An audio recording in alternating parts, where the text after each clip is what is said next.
KT extinction event was a sudden mass extinction of 3/4 of the plant and animal species in Earth, and it occurred when a giant asteroid fell from the sky and smashed into the Earth. As a result, it created a crater on Earth that wiped out the dinosaurs. The crater is still there in Yucatan Peninsula. Part of the crater is offshore and the another part is on land, and it is buried beneath many layers of rocks and sediment.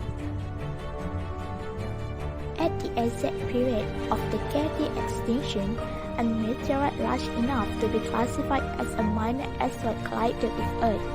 Walter Everest and colleagues were the first to discover evidence of the impact.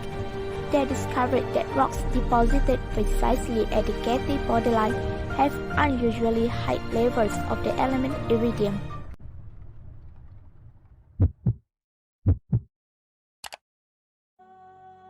About 17% of all living species on Earth vanished in a very short period of time.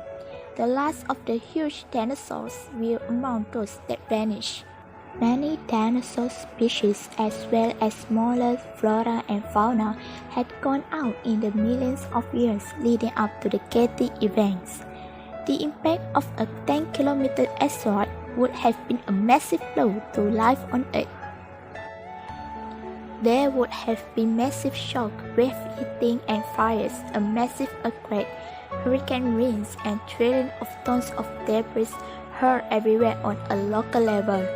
It would have resulted in months of darkness and lower world temperature.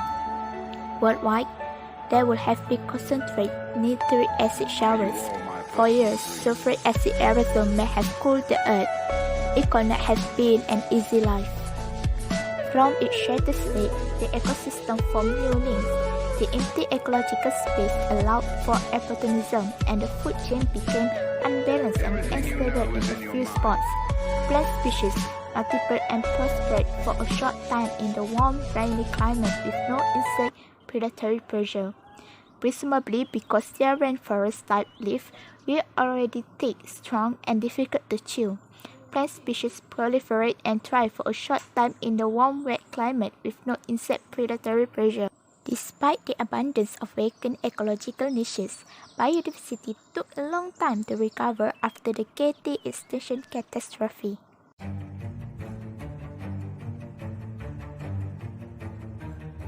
This extinction occurred about 66 million years ago at the end of Cretaceous period. The scientists determined the KT event by the numerical age of rocks and fossils at KT boundary which are between the Cretaceous and Paleogene period. They determined the age of rocks and fossils by using the radiometric dating. Radiometric dating relies on the elements that was found in the rock. The most widely known form of radiometric dating is carbon-14 dating. Usually, archaeologists use this to determine the age of human-made artifacts. Unfortunately, it does not work on dinosaur fossils because carbon-14 dating is only effective on samples that are less than 50,000 years. But dinosaur fossils, on the other hand, are millions of years. To determine the age of these specimens, scientists need an isotope with a very long half-life. The isotopes that can be used for the purpose are uranium-238, uranium-235, and potassium-40, each of which has a half-life of more than 1,000,000 years. However, these elements do not exist in dinosaur fossils themselves. They typically exist in igneous rock.